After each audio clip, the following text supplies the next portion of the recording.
Assalamu alaikum wa rahmatullahi wa barakatuhu. Bienvenue à tous et à toutes dans ce nouveau cours dans lequel nous allons étudier le troisième et le quatrième verset de Surat al-Mulk. Je rappelle que par étude de verset, nous entendons la compréhension du verset, sa méditation et bien sûr sa mise en pratique. Dans ces deux versets, Allah subhanahu wa ta'ala nous lance un défi.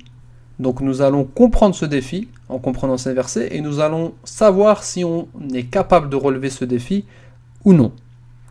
Avant cela, je voulais vous remercier pour tous les messages et les mails d'encouragement.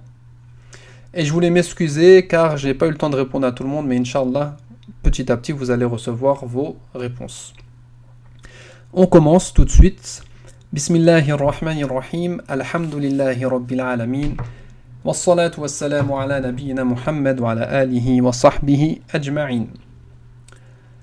Nous avons vu dans les versets précédents qu'Allah subhanahu wa ta'ala nous indique que c'est lui le tout-puissant, c'est lui le souverain qui est capable de tout.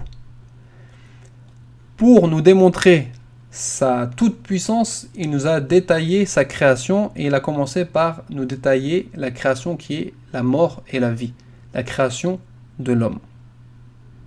Tout ça dans un but qui est de nous éprouver et de savoir qui est le meilleur en œuvre.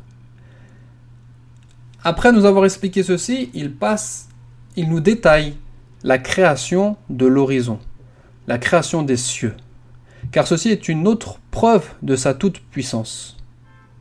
Allah subhanahu wa ta'ala nous dit A'udhu billahi minash shaytanir rajim Alladhi khalaqa sab'a samawatin tibaqa ma tara fi khalqir rahmani min tafawut Allah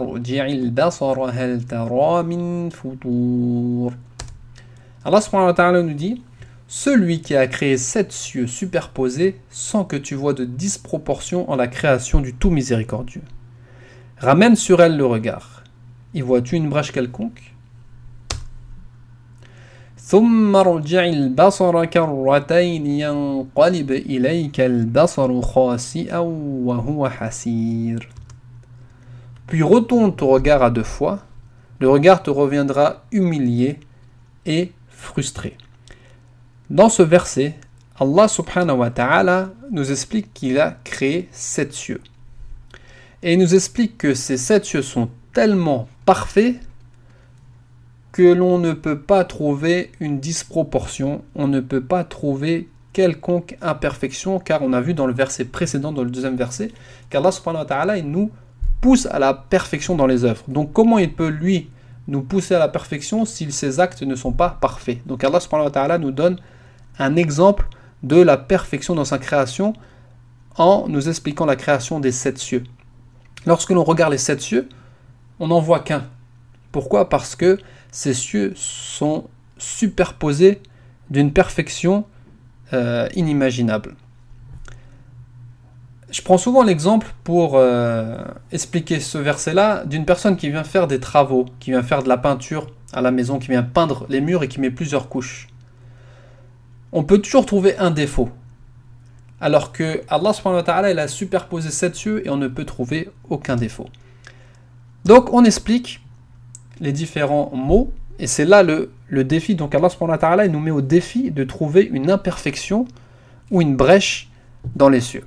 Allah subhanahu wa ta'ala nous dit Alladhi khalaqa. On a déjà vu ces mots, donc Alladhi, celui, en parlant d'Allah subhanahu wa ta'ala, khalaqa, qui a créé. Sab'a, c'est le chiffre 7. Samawat, samawat, donc c'est un mot à apprendre si vous ne le connaissez pas. C'est le pluriel de sama. Sama, c'est un ciel, et samawat, c'est des cieux. Donc ça, c'est des mots à apprendre car ils reviennent souvent dans le Coran. Donc celui qui a créé 7 cieux, Tibaqa. Tibaqa, donc c'est superposé, l'un au-dessus de l'autre. Ma tara, donc on a la négation, le ma. Tara, tu ne vois pas. Fi khalqir rahman, dans la création du tout miséricordieux. Et là, dans cette annexion de khalqir rahman, Allah subhanahu wa ta'ala, donc il a annexé sa création à cet attribut qui est ar-Rahman. Ça nous prouve 2 choses. Ça nous prouve qu'Allah subhanahu wa ta'ala a créé la création par sa miséricorde. C'est pour ça qu'il a relier le mot, donc la création du miséricordieux. Et deuxièmement, c'est pour également honorer cette création. Pourquoi? Parce que Allah, lorsqu'il l'annexe, lorsqu'il relie un mot à son nom ou à un de ses attributs, c'est pour l'honorer et montrer que cette chose-là a de l'importance.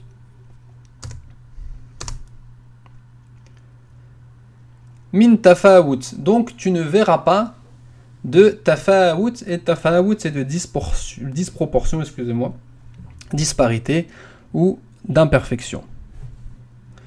Donc à ce moment-là, on va regarder le ciel et on va voir, on va chercher, on va pas trouver. Lorsque l'on regarde le ciel une première fois, ça peut être rapide.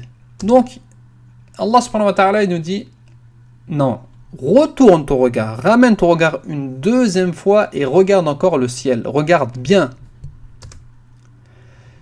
Donc ramène le regard une deuxième fois, observe bien et est-ce que tu vois hal tara min futur, est-ce que tu vois une brèche, est-ce que tu vois une fissure alors qu'il y a 7 cieux qui sont superposés l'un au-dessus de l'autre. Nous quand on regarde c'est comme si on voyait un seul ciel.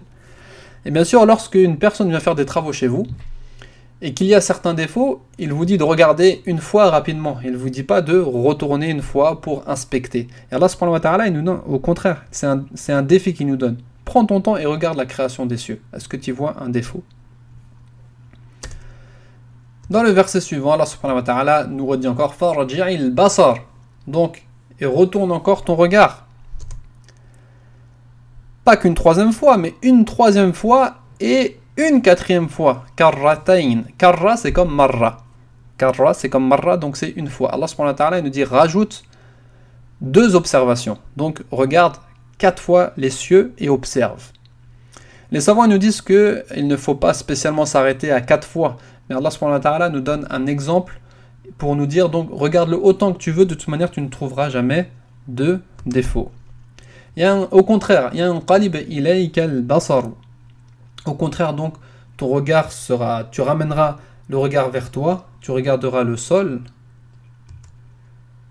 et ton regard sera humilié et fatigué.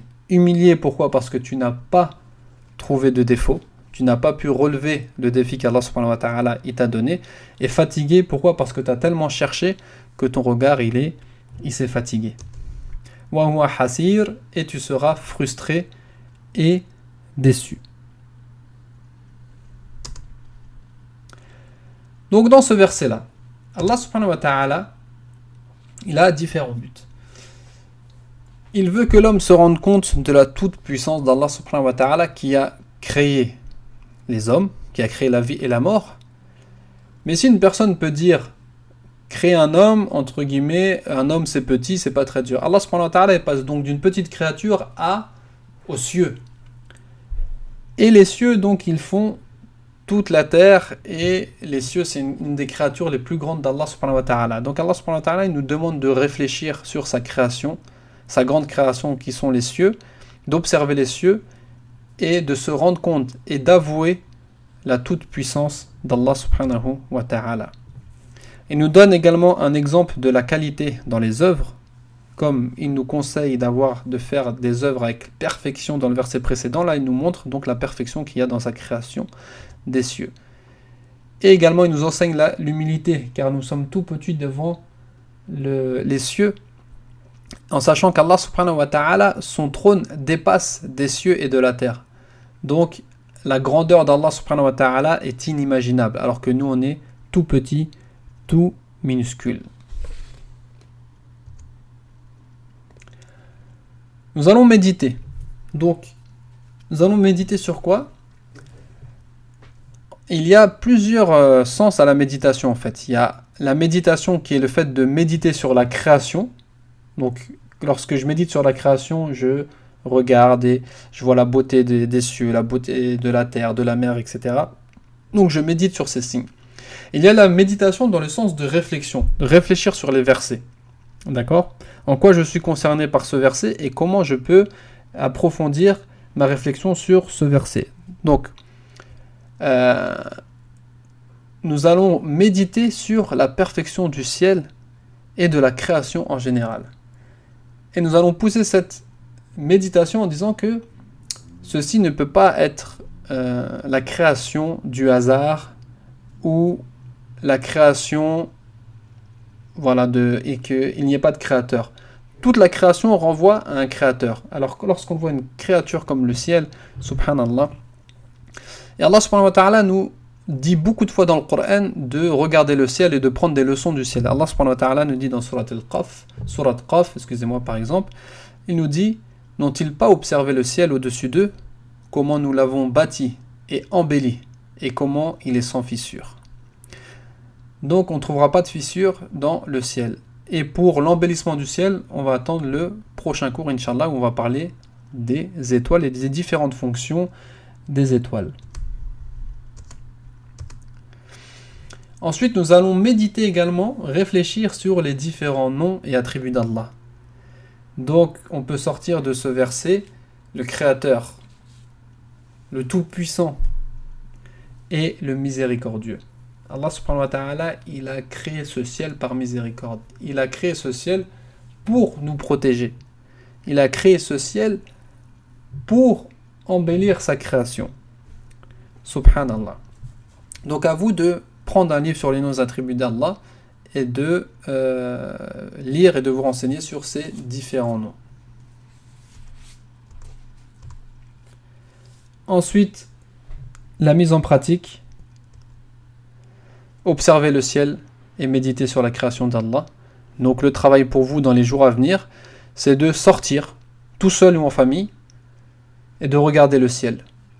De répondre aux défis d'Allah subhanahu wa ta'ala, de regarder le ciel, 1, 2, 3, 4, 5, 10 fois, et de chercher un défaut. Et de réfléchir donc sur la perfection de la création, et donc d'essayer de méditer sur la perfection du Créateur. Être humble, lorsqu'on voit une création comme ça, le ciel, on ne peut être qu'humble et être humble devant le Créateur du ciel. Et également, donc, on revient sur les mises en pratique des versets précédents. Donc, du verset 2, c'est être le meilleur en œuvre. Le verset 1, c'était de comme Allah possède tout. Lorsque j'ai besoin de quelque chose, je demande à Allah, je ne demande pas aux créatures, je demande d'abord à Allah subhanahu wa ta'ala et je place ma confiance en Allah subhanahu wa ta'ala. Voilà, j'espère que vous avez bien compris, que je vous ai donné quelques pistes pour méditer sur ces versets et que vous allez mettre en pratique les recommandations de ce verset. Pour toute information ou toute question, vous pouvez m'envoyer un mail à contact @vivrelecoran.fr où vous pouvez me laisser des messages, que ce soit sur le site internet, sur la page Facebook, le compte Twitter ou la chaîne YouTube. Wallahu ta'ala a'la wa a'lam. Subhanaka Allahumma wa bihamdik. Ashhadu an la ilaha illa ant. Astaghfiruka wa atubu ilayk.